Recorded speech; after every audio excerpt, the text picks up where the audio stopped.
요즘 가슴이 콕콕 쑤시거나 뻐근한 느낌이 들어서 혹시 심장에 문제가 있는 건 아닐까 걱정되신 적 있으신가요? 특히 50대 이후부터는 사소한 가슴 불편감에도 혹시 심근경색이나 협심증은 아닐까 하는 두려움이 앞서곤 합니다. 실제로 지난달 72세 김모 씨는 며칠째 가슴 왼쪽이 찌릿찌릿 아프다며 응급실을 찾았습니다. 밤새 뜬 눈으로 지새우며 이번엔 정말 심장마비가 오는 건 아닐까 하는 공포에 떨었다고 하더군요. 하지만 각종 검사 결과는 의외였습니다. 심전도도 정상, 심장 효소 수치도 문제 없었거든요. 그럼 도대체 이 가슴 통증의 정체는 무엇이었을까요? 김 씨처럼 가슴 통증으로 병원을 찾는 60세 이상 환자 중 실제로 심장 질환으로 진단받는 비율은 생각보다 낮습니다. 대한심장학회 자료에 따르면 가슴 통증을 호소하는 노년층 환자의 약 65%는 심장 이외의 원인으로 밝혀진다고 합니다. 그렇다면 나머지 원인들은 무엇일까요? 그리고 언제 진짜 심장 문제를 의심해야 할까요? 먼저 많은 분들이 놓치고 있는 중요한 사실 하나를 말씀드리겠습니다. 나이가 들면서 우리 몸의 근육과 뼈, 신경계에도 변화가 생기는데 이런 변화들이 가슴 주변에서 나타날 때 심장 통증과 매우 유사한 증상을 만들어낼 수 있다는 점입니다. 특히 목과 어깨, 등 근육의 긴장이 가슴까지 연결되어 마치 심장이 아픈 것처럼 느껴지는 경우가 상당히 많습니다. 실제로 정형외과 전문의들의 연구에 따르면 50세 이후 가슴 통증 환자 중 약 40%가 근골격계 문제, 즉 근육이나 늑골, 척추 문제와 관련이 있다고 발표했습니다. 이런 통증은 특정 자세를 취하거나 몸을 움직일 때 더 심해지는 특징이 있습니다. 혹시 여러분도 기침을 하거나 몸을 비틀 때 또는 깊게 숨을 들이마실 때 가슴이 더 아픈 경험을 하셨다면 이런 경우에 해당할 가능성이 높습니다. 하지만 여기서 중요한 것은 모든 가슴 통증을 가볍게 넘겨서는 안 된다는 점입니다. 왜냐하면 정말로 심각한 심장 질환의 신호일 수도 있기 때문이죠. 그렇다면 언제 병원에 가야 하고 어떤 증상들을 주의 깊게 살펴봐야 할까요? 이 질문에 대한 답을 찾기 위해서는 먼저 우리 몸이 보내는 다양한 신호들을 정확히 이해해야 합니다. 또 다른 흥미로운 사실은 심장 통증과 다른 원인의 가슴 통증을 구별하는 몇 가지 특별한 방법이 있다는 것입니다. 하지만 이런 구별법을 제대로 아는 분들은 그리 많지 않습니다. 심지어 의료진들 사이에서도 초기 진단이 까다로운 경우가 종종 있을 정도니까요. 그렇기 때문에 정확한 정보를 아는 것이 더욱 중요합니다. 스트레스와 불안감도 가슴 통증의 또 다른 주요 원인 중 하나입니다. 특히 노년기에는 건강에 대한 걱정, 경제적 부담, 가족 관계 등 다양한 스트레스 요인들이 신체 증상으로 나타나곤 합니다. 심리학 연구에 따르면 만성 스트레스 상태에 있는 60대 이상 성인의 약 30%가 가슴 답답함이나 통증을 경험한다고 합니다. 이런 경우의 통증은 주로 가슴 중앙부에 나타나며 답답하고 무거운 느낌과 함께 나타나는 경우가 많습니다. 그런데 정말 놀라운 사실이 하나 더 있습니다. 우리가 일상에서 자주 하는 어떤 행동들이 가슴 통증을 유발할 수 있으며 이를 조금만 수정해도 상당한 개선 효과를 볼 수 있다는 점입니다. 하지만 이런 내용들은 아직 많은 분들이 모르고 계시는 것 같더군요. 과연 어떤 행동들이 가슴 통증과 연결되어 있을까요? 앞서 김 씨 이야기를 계속해 보겠습니다. 병원에서 심장에는 이상이 없다는 진단을 받은 후 담당 의사는 김 씨에게 몇 가지 질문을 더 던졌습니다. 최근에 목이나 어깨가 많이 아프셨나요? 평소 자세는 어떠신지요? 김 씨는 그제서야 깨달았습니다. 몇 달 전부터 손자를 돌보느라 구부정한 자세로 오래 앉아 있었고 목과 어깨가 계속 뻐근했다는 사실을 말입니다. 이런 경우가 바로 근골격계 원인에 의한 가슴 통증의 전형적인 예시입니다.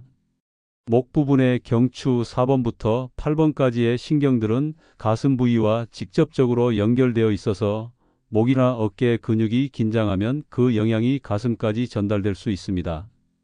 실제로 물리치료학 연구에서는 목 근육 마사지만으로도 가슴 통증이 50% 이상 감소하는 사례들을 다수 보고하고 있습니다. 그렇다면 이런 근골격계 통증과 심장 통증을 어떻게 구별할 수 있을까요? 가장 쉬운 방법 중 하나는 통증의 지속 시간과 양상을 살펴보는 것입니다. 근골격계 통증은 보통 특정 동작이나 자세와 관련이 있어서 몸의 위치를 바꾸거나 마사지를 하면 변화가 생깁니다. 반면 심장에서 오는 통증은 자세와 관계없이 지속되는 경우가 많습니다. 하지만 여기서 주의해야 할 점이 있습니다. 나이가 들수록 심장 질환의 증상이 전형적이지 않게 나타날 수 있다는 것입니다. 젊은 사람들은 심근경색이 오면 가슴을 꽉 쥐는 듯한 극심한 통증을 느끼는 경우가 많지만 70세 이상에서는 단순히 가슴이 답답하거나 소화가 안 되는 것 같은 애매한 증상으로만 나타날 수 있습니다. 대한노인의학회의 연구 자료에 따르면 75세 이상 노인의 심근경색 환자 중 약 25%가 전형적인 가슴 통증 없이 다른 증상들로만 나타났다고 보고되었습니다. 그렇다면 정말 위험한 심장 문제를 나타내는 경고 신호들은 무엇일까요? 먼저 통증과 함께 나타나는 동반 증상들을 주의 깊게 살펴봐야 합니다. 가슴 통증과 함께 갑자기 식은땀이 나거나 메스꺼움, 어지러움이 동반된다면 심각한 신호일 가능성이 높습니다. 또한 호흡 곤란이 함께 오거나 왼쪽 팔이나 턱, 목으로 통증이 퍼져나가는 경우도 즉시 응급실을 찾아야 하는 상황입니다. 여기서 많은 분들이 놓치기 쉬운 또 다른 중요한 사실을 알려드리겠습니다. 소화불량으로 생각했던 증상이 실제로는 심장 문제의 신호였던 경우가 의외로 많다는 점입니다. 특히 명치 부분의 답답함, 트림이 자주 나오는 증상, 음식을 조금만 먹어도 체하는 느낌 등이 지속된다면 한 번쯤은 심장 검사를 받아보시는 것이 좋습니다. 실제로 지난해 발표된 국내 연구에서는 소화불량으로 내과를 방문했던 65세 이상 환자 중 약 8%가 추가 검사에서 심장질환으로 진단받았다고 보고했습니다. 이는 나이가 들면서 심장의 감각이 둔해지고 통증을 느끼는 신경의 반응이 변화하기 때문입니다. 그래서 예전 같으면 가슴이 아팠을 텐데 지금은 속이 답답하네라고 느끼시는 분들이 있다면 이런 변화된 증상 패턴에도 주의를 기울여야 합니다. 또한 운동할 때와 쉴 때의 차이도 중요한 판단 근거가 됩니다. 계단을 오르거나 빨리 걸을 때만 가슴이 아프고 쉬면 금방 괜찮아진다면 협심증 같은 심장 질환을 의심해 볼 필요가 있습니다. 반대로 가만히 있을 때도 아프고 움직일 때도 아프다면 다른 원인을 생각해 봐야 합니다. 혹시 여러분 중에서도 왜 밤에만 가슴이 아플까? 궁금해하신 분들이 계실 텐데요. 이것도 중요한 단서가 될 수 있습니다. 밤에 누웠을 때만 가슴이 답답하거나 아프다면 신부전의 초기 증상일 가능성도 있고 역류성 식도염 같은 소화기 질환과도 관련이 있을 수 있습니다. 하지만 이런 증상들의 정확한 원인과 대처법에 대해서는 조금 더 자세한 설명이 필요한데 과연 어떤 비밀이 숨어 있을까요? 밤에만 가슴이 답답하다고 호소하셨던 68세 박모 씨의 경우를 한번 살펴보겠습니다. 박 씨는 낮에는 멀쩡하다가 잠자리에 누우면 가슴이 무거워지고 숨이 막히는 듯한 느낌을 받았습니다. 처음에는 베개가 높아서 그런가 싶어 베개를 바꿔도 보고 방 온도도 조절해 봤지만 증상은 계속되었죠. 그런데 병원에서 검사를 받고 난 후 의외의 결과가 나왔습니다. 심장 자체에는 큰 문제가 없었지만 심장이 혈액을 펌프질하는 기능이 미세하게 떨어져 있다는 진단을 받았거든요. 이런 증상을 의학적으로는 기자호흡이라고 부르는데 누웠을 때 심장으로 돌아오는 혈액량이 증가하면서 심장에 부담이 가중되어 나타나는 현상입니다. 대한신부전학회의 최근 연구에 따르면 65세 이상에서 이런 야간 호흡 곤란을 호소하는 환자의 약 45%가 초기 신부전 단계에 있다고 발표했습니다. 하지만 다행히 2단계에서 적절한 관리를 받으면 진행을 늦추거나 개선할 수 있다는 희망적인 소식도 있습니다. 그런데 여기서 정말 중요한 질문이 하나 생깁니다. 같은 심장 문제라도 왜 어떤 사람은 낮에 증상이 나타나고 어떤 사람은 밤에만 나타날까요? 이는 우리 몸의 자율신경계와 밀접한 관련이 있습니다. 낮에는 교감신경이 활발해서 심장이 더 빠르고 강하게 뛰지만 밤에는 부교감신경이 우세해지면서 심장 박동이 느려집니다.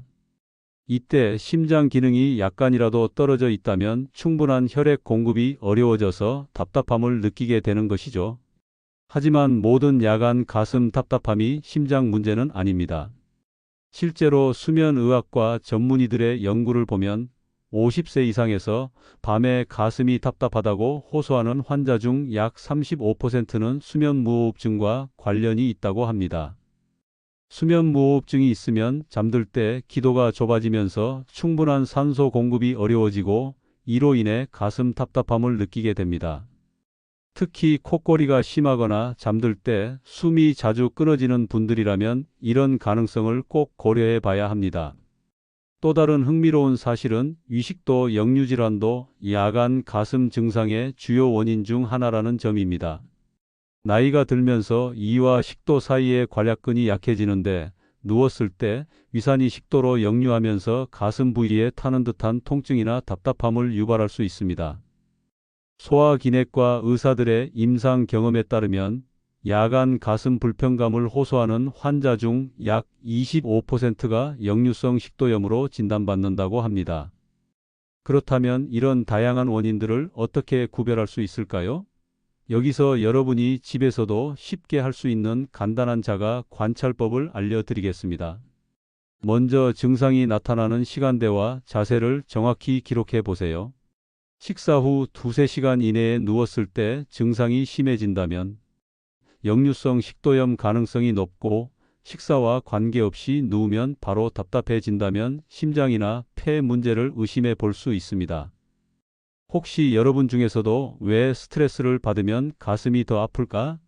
궁금해하신 분들이 계실 텐데요. 이것도 매우 중요한 포인트입니다. 스트레스는 우리 몸의 코르티솔 호르몬 분비를 증가시키고 이는 혈압 상승과 심박수 증가로 이어집니다. 동시에 근육 긴장도 높아지면서 가슴 주변 근육들이 경직되어 통증을 유발할 수 있습니다. 정신건강의학과의 연구에 따르면 만성 스트레스에 노출된 60대 이상 성인의 약 40%가 가슴 부위 근육 긴장으로 인한 통증을 경험한다고 보고되었습니다. 특히 코로나19 팬데믹 이후 이런 스트레스성 가슴 통증을 호소하는 노년층이 크게 증가했다는 점도 주목할 만합니다. 사회적 거리두기로 인한 고립감, 건강에 대한 불안, 경제적 어려움 등이 복합적으로 작용하면서 신체 증상으로 나타나는 경우가 많아졌거든요. 하지만 이런 스트레스성 통증도 적절한 관리 방법이 있으며 생각보다 간단한 방법들로도 상당한 개선 효과를 볼 수 있습니다. 그런데 정말 놀라운 사실이 하나 더 있습니다. 우리가 평소에 먹는 음식이나 마시는 음료, 심지어 복용하는 약물들도 가슴 통증에 영향을 줄 수 있다는 점입니다. 예를 들어 카페인이 많이 든 커피나 에너지 드링크는 심박수를 증가시켜 가슴 두근거림이나 불편감을 유발할 수 있고 짠 음식을 많이 먹으면 체내 수분이 증가해서 심장에 부담을 줄 수 있습니다. 하지만 이런 생활 습관과 가슴 통증의 연관성에 대해서는 아직 많은 분들이 모르고 계시는 것 같더군요. 이제 조금 더 구체적인 사례를 통해 실제 진단 과정을 살펴보겠습니다. 74세 이모 씨는 3개월 동안 가슴 왼쪽이 간헐적으로 쑤시는 증상을 겪었습니다. 특히 손자와 놀아줄 때나 무거운 물건을 들 때 증상이 심해졌죠. 처음에는 나이 탓이라고 생각했지만 증상이 점점 자주 나타나면서 병원을 찾게 되었습니다. 심전도 검사에서는 특별한 이상이 없었지만 운동부하 검사에서는 다른 결과가 나왔습니다. 일정 강도 이상의 운동을 할 때 심전도에 변화가 나타난 것이죠. 이런 경우가 바로 안정형 협심증의 전형적인 예시입니다. 안정형 협심증은 평상시에는 증상이 없다가 신체 활동량이 증가할 때만 가슴 통증이나 답답함을 느끼는 질환입니다. 대한순환기학회의 통계에 따르면 70세 이상에서 발생하는 협심증의 약 75%가 이런 안정형 협심증에 해당한다고 합니다. 다행히 2단계에서는 적절한 약물 치료와 생활 습관 개선만으로도 충분히 관리가 가능합니다. 하지만 여기서 중요한 것은 운동 부하 검사의 정확한 해석입니다. 많은 분들이 운동할 때 가슴이 아프면 무조건 심장병이라고 생각하시는데 실제로는 그렇지 않습니다. 나이가 들면서 생기는 퇴행성 변화, 근골격계 문제, 심지어 폐 기능 저하도 운동 시 가슴 불편감을 유발할 수 있거든요. 스포츠 의학과 전문의들의 연구를 보면 65세 이상에서 운동 시 가슴 통증을 호소하는 환자 중 실제 심장 질환은 약 60% 정도에 해당한다고 보고되었습니다. 그렇다면 나머지 40%는 무엇 때문일까요? 가장 흔한 원인 중 하나는 늑연고렴입니다. 늑골과 흉골을 연결하는 연골 부분에 염증이 생기는 질환인데 특히 무거운 물건을 들거나 반복적인 동작을 할 때 통증이 심해집니다. 정형외과 임상 자료에 따르면 50세 이상에서 가슴 통증으로 내원한 환자 중 약 15%가 늑연고렴으로 진단받는다고 합니다. 이 질환은 심장 질환과 달리 국소 부위를 눌렀을 때 압통이 있다는 특징이 있습니다. 또 다른 중요한 감별 포인트는 통증의 지속 시간입니다. 진짜 협심증으로 인한 통증은 보통 2에서 10분 정도 지속되다가 휴식을 취하면 사라지는 특징이 있습니다. 반면 근골격계 통증은 더 오래 지속되거나 반대로 아주 짧게 찌릿찌릿하게 나타나기도 합니다. 혹시 여러분도 1~2초 동안만 찌릿하게 아프다가 사라지는 증상을 경험하신 적이 있다면 이는 대부분 심장 문제가 아닌 다른 원인일 가능성이 높습니다. 여기서 많은 분들이 궁금해하시는 질문이 하나 있습니다. 그럼 정확한 진단을 위해서는 어떤 검사를 받아야 할까요? 기본적으로는 심전도, 흉부, X선, 혈액 검사로 시작하지만 이것만으로는 모든 심장 질환을 발견할 수 없습니다. 특히 초기 단계의 관상동맥 질환은 안정시 심전도에서는 정상으로 나오는 경우가 많거든요. 그래서 운동부하 검사나 심장 초음파 검사가 추가로 필요한 경우가 많습니다. 최근에는 관상동맥 CT 검사도 많이 활용되고 있는데 이 검사는 실제 혈관의 상태를 직접 볼 수 있어서 진단에 매우 유용합니다. 영상의학과 전문의들의 분석에 따르면 60세 이상에서 관상동맥 CT를 시행했을 때 약 30%에서 의미 있는 혈관 협착이 발견된다고 보고되었습니다. 하지만 이런 협착이 모두 치료가 필요한 것은 아니며 정확한 판단은 전문의와의 상담을 통해 이루어져야 합니다. 그런데 여기서 정말 중요한 사실을 하나 말씀드리겠습니다. 검사 결과가 정상이라고 해서 안심하고 끝내면 안 된다는 점입니다. 왜냐하면 심장 질환은 시간이 지나면서 진행되는 질환이기 때문에 현재는 정상이어도 몇 년 후에는 상황이 달라질 수 있거든요. 특히 고혈압, 당뇨병, 고지혈증 같은 위험인자가 있는 분들은 정기적인 추적 검사가 필요합니다. 실제로 예방의학과의 장기 추적 연구에서는 60세에 정상 판정을 받았던 사람 중 약 20%가 5년 후 추적 검사에서 심혈관 질환이 발견되었다고 보고했습니다. 이는 나이가 들면서 혈관벽의 동맥 경화가 진행되고 심장 근육도 점차 약해지기 때문입니다. 하지만 이런 변화들을 조기에 발견하고 적절히 관리하면 심각한 합병증을 예방할 수 있다는 희망적인 메시지도 있습니다. 혹시 여러분 중에서도 검사는 정상인데 여전히 가슴이 불편하다고 느끼시는 분들이 계실 텐데요. 이런 경우에는 다른 접근이 필요할 수 있습니다. 때로는 미세한 혈관의 문제나 심장 근육 자체의 기능 저하가 일반적인 검사에서는 발견되지 않을 수 있거든요. 또한 심장 외적인 요인들, 예를 들어 갑상선 기능 이상이나 빈혈, 전해질 불균형 등도 가슴 증상을 유발할 수 있습니다. 하지만 정말 놀라운 사실은 이런 모든 복잡한 상황들을 집에서도 어느 정도 구별하고 관리할 수 있는 간단하지만 효과적인 방법들이 있다는 점입니다. 그리고 무엇보다 중요한 것은 언제 응급 상황인지를 정확히 아는 것이죠. 과연 어떤 증상이 나타나면 즉시 병원에 가야 하고 어떤 방법들로 일상에서 관리할 수 있을까요?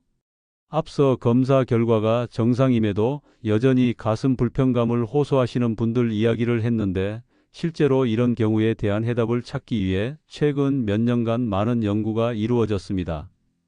그 결과 매우 흥미로운 사실들이 밝혀졌는데 바로 미세혈관 협심증이라는 개념입니다. 이는 큰 혈관은 정상이지만 심장 근육 내의 작은 혈관들에 문제가 생겨 발생하는 협심증을 말합니다. 71세 최모 씨의 경우가 바로 이런 예시입니다. 몇 달 동안 계단을 오르거나 빨리 걸을 때마다 가슴이 답답하고 무거운 느낌을 받았지만 관상동맥 조영술 결과 주요 혈관들은 모두 정상이었습니다. 하지만 특수한 검사를 통해 미세혈관의 기능을 평가해 보니 혈관이 제대로 확장되지 않는 문제가 발견되었죠. 심장내과 전문의들의 연구에 따르면 가슴 통증으로 내원한 60세 이상 환자 중 관상동맥이 정상인 경우에 약 50%가 이런 미세혈관 협심증에 해당한다고 합니다. 이런 미세혈관 협심증의 특징은 무엇일까요? 일반적인 협심증과 달리 증상이 더 오래 지속되는 경우가 많고 휴식을 취해도 쉽게 호전되지 않는 특징이 있습니다. 또한 여성에게서 더 흔하게 나타나며 스트레스나 감정 변화에 더 민감하게 반응하는 경향이 있습니다. 하지만 다행히 이런 미세혈관 협심증도 적절한 약물 치료와 생활 습관 개선으로 충분히 관리가 가능합니다. 그렇다면 이런 복잡한 상황들 속에서 정말 응급 상황을 나타내는 위험 신호들은 무엇일까요? 여기서 모든 분들이 반드시 기억해야 할 중요한 응급 증상들을 알려드리겠습니다. 가장 중요한 것은 갑작스럽고 극심한 가슴 통증입니다. 마치 코끼리가 가슴을 짓누르는 듯한 또는 가슴을 칼로 찌르는 듯한 심한 통증이 15분 이상 지속된다면 즉시 119에 신고해야 합니다. 또한 가슴 통증과 함께 식은땀이 비 오듯 흘러내리거나 얼굴이 창백해지면서 메스꺼움이나 구토가 동반된다면 이는 급성 심근경색의 신호일 가능성이 매우 높습니다.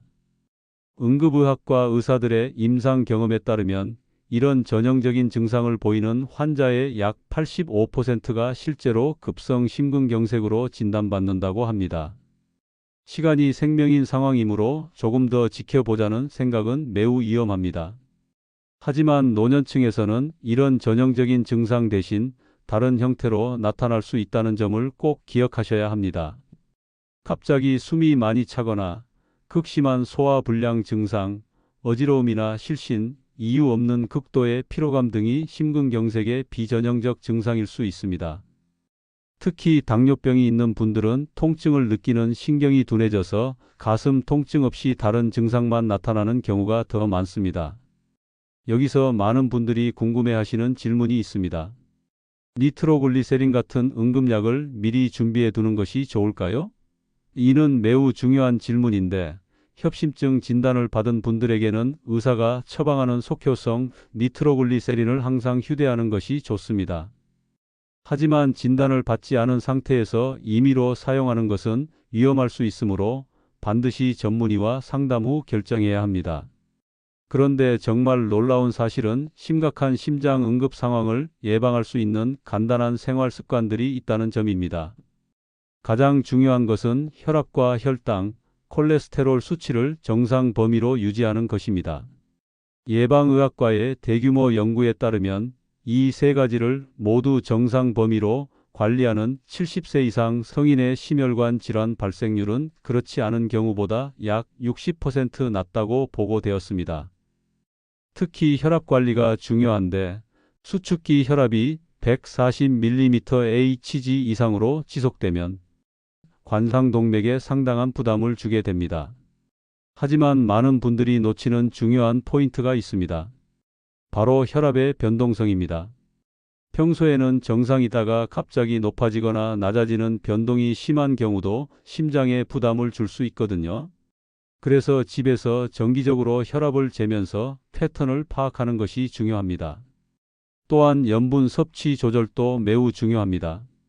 세계보건기구에서는 하루 염분 섭취량을 5g 이하로 권장하고 있는데 우리나라 60세 이상 성인의 평균 섭취량은 약 12g으로 2배가 넘습니다. 염분을 과도하게 섭취하면 혈관 내 수분이 증가하면서 혈압이 상승하고 이는 직접적으로 심장에 부담을 주게 됩니다. 하지만 갑자기 염분을 줄이기보다는 점진적으로 줄여나가는 것이 좋습니다. 혹시 여러분도 가슴이 답답할 때 어떻게 하면 빨리 나아질까 궁금하신 적이 있으실 텐데요. 이에 대한 즉시 도움이 되는 방법들도 있습니다. 우선 편안한 자세로 앉아서 천천히 깊게 호흡하는 것이 도움이 됩니다. 4초 동안 숨을 들이마시고 4초 동안 참았다가 6초 동안 천천히 내쉬는 호흡법을 반복하면 자율신경계가 안정되면서 증상이 완화될 수 있습니다. 이제 가장 중요한 핵심 내용을 말씀드리겠습니다.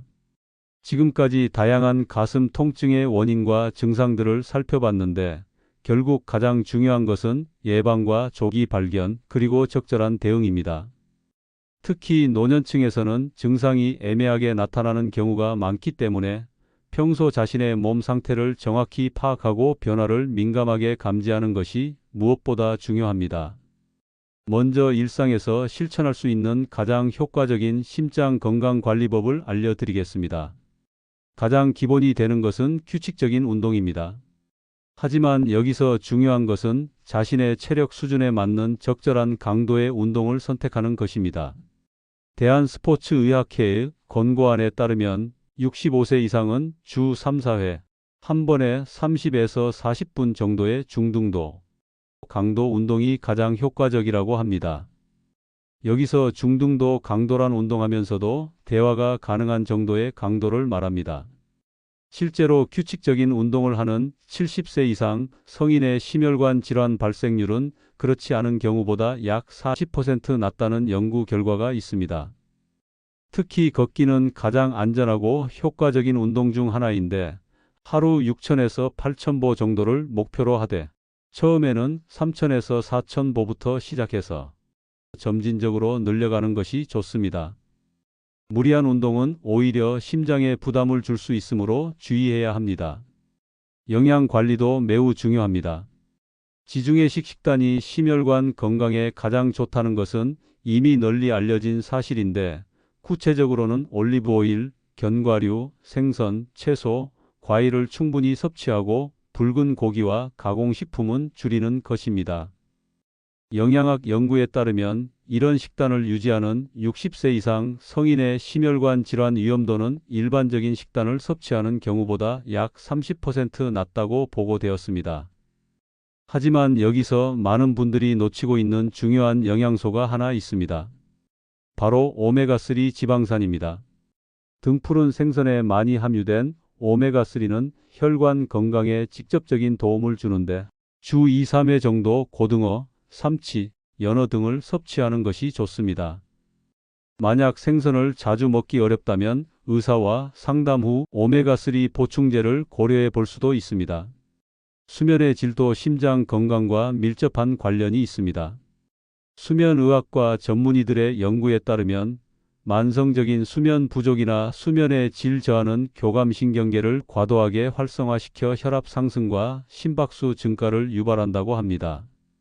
특히 60세 이상에서는 하루 7에서 8시간의 충분한 수면을 취하는 것이 중요한데 잠들기 2~3시간 전에는 카페인 섭취를 피하고 규칙적인 수면 패턴을 유지하는 것이 도움이 됩니다. 스트레스 관리도 빼놓을 수 없는 중요한 요소입니다. 만성 스트레스는 코르티솔 호르몬 분비를 증가시켜 혈압과 혈당을 상승시키고 혈관 염증을 증가시킵니다. 정신건강의학과의 연구 자료를 보면 효과적인 스트레스 관리를 하는 노년층의 심혈관 질환 발생률이 약 25% 낮다고 보고되었습니다. 명상, 요가, 취미 활동, 사회적 교류 등이 모두 스트레스 해소에 도움이 됩니다. 정기적인 건강검진도 매우 중요합니다. 특히 50세 이후부터는 최소년 1회 이상 심전도, 흉부 X선, 혈액 검사를 받아보시는 것이 좋습니다. 고혈압, 당뇨병, 고지혈증 등의 위험 인자가 있는 분들은 더 자주 검사를 받아야 하고 필요에 따라 심장 초음파나 운동부하 검사 등의 정밀 검사도 고려해야 합니다. 약물 복용도 신중해야 합니다. 일부 소염 진통제나 감기약 등은 심장에 부담을 줄 수 있으므로 복용 전에 반드시 의사나 약사와 상담하는 것이 좋습니다. 특히 이미 심장 관련 약물을 복용하고 있는 분들은 다른 약물과의 상호작용을 반드시 확인해야 합니다. 혹시 여러분 중에서도 언제 병원에 가야 할지 정확한 기준을 모르겠다고 하시는 분들이 계실 텐데요. 이에 대한 명확한 가이드라인을 제시해 드리겠습니다. 가슴 통증이 15분 이상 지속되거나 통증과 함께 식은땀, 메스꺼움, 어지러움이 동반되면 즉시 응급실로 가야 합니다. 또한 평소와 다른 새로운 형태의 가슴 통증이 나타나거나 운동 능력이 갑자기 떨어지는 경우에도 빠른 시일 내에 병원을 방문해야 합니다. 마지막으로 가장 중요한 것을 말씀드리겠습니다. 바로 자신의 몸을 정확히 아는 것입니다.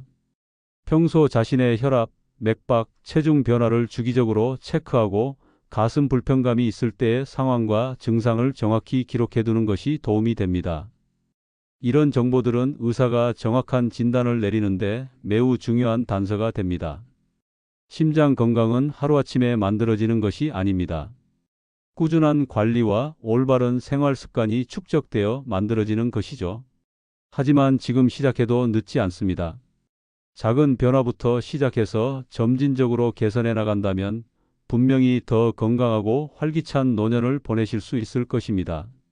지금까지 노년층 가슴 통증의 다양한 원인과 대처법에 대해 자세히 알아보았습니다. 처음에 김 씨의 사례로 시작했던 이야기를 다시 떠올려 보시면 가슴 통증이 모두 심장 질환을 의미하는 것은 아니라는 점을 확인할 수 있었습니다.